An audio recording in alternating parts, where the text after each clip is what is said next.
Hi, I'm Peter Samuelson. I'm the Director of Research and Evaluation at the Thrive Foundation for Youth. And I'm here with Dr. Rich Lerner. Dr. Lerner works at the Elliott Pearson Department of Child Study and Human Development here at Tufts University. He's the Bergstrom Chair in Applied Developmental Science and the Director of the Institute for Applied Research in Youth Development. Thank you for being with us today. We're really excited to be talking to you. You have identified self-regulation and goal setting as part of the key to thriving in youth. Can you tell me what is self-regulation? Self-regulation is what we do to act on the context in a way that both benefits us and benefits the world we live in an integrated way. And how does self-regulation show up in the youth? What are some of the things they have to do? What a young person does to contribute to intentionally to making himself or herself and the world a better place is intentional self-regulation. How do you do that? Well, one thing you do is to envision positive goals, what my colleague Bill Damon calls purpose or positive purpose or noble purpose.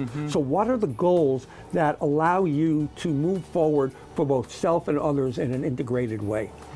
Then, once you have goals and can manage those goals and organize them, how do you make those goals a reality? What we believe is you develop a set of characteristics, things like executive functioning, strategic thinking, resource recruitment, that allows you to move in a way that brings a reality content to those goals. Finally, we're human. We fail, or goals are blocked. What do? Do we fold up our tent and walk away, or like Charlie Brown, do we come back and try to kick that football again? How do we compensate to effectively pursue goals when we experience failure or when goals are blocked? So together, goal selection and management, optimization strategies and compensatory strategies become key elements of intentional self-regulation among young people. Wonderful. And why is it important to young people to be able to have good self-regulation skills? Why is it important to their thriving? Well, during adolescence, we see major transitions. In fact, adolescence is the period in life when we see more transitions than even infancy, because unlike infants, adolescents can think on, act on their goals and their aspirations. Infants don't have those cognitive capacities as fully developed as adolescents obviously do.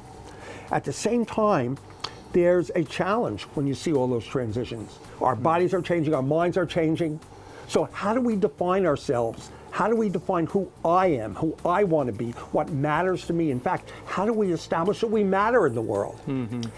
Goal setting helps define who you are, who you want to be, who you aspire to be, and how you will make a positive mark in the world. So these intentional self-regulation abilities allow the adolescent to develop a sense of self, an identity, and a means to matter. What are the challenges in today's world for young people to develop and maintain self-regulation skills?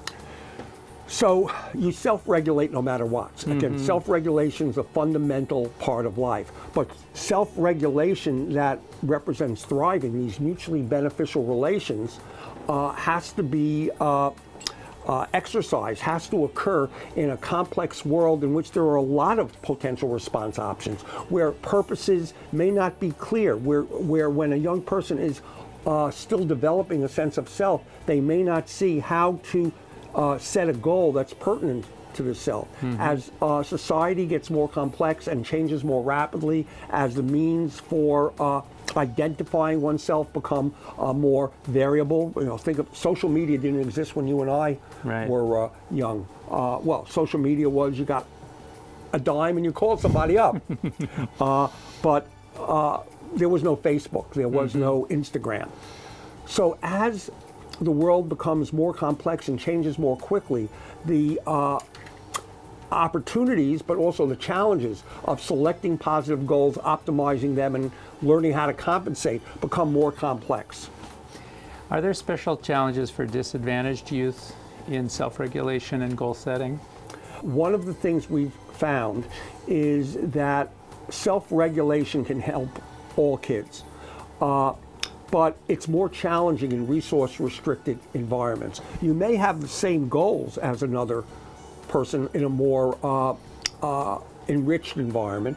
But if your options are fewer, and if some of the essential strengths that co-vary with intentional self-regulation are not present, you may not use those skills even if you have them. So one of my colleagues, Christina Kalina, has done foundational work on the role of hope for the future.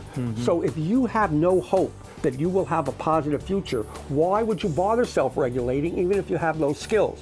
So you need to align the strengths of young people, not only self-regulation skills, but giving them the capacity to envision a hopeful future for themselves, to allow young people, especially in resource-restricted environments, to not only want to gain those self-regulatory skills, which are important, but to exercise them to matter in positive ways for themselves and society.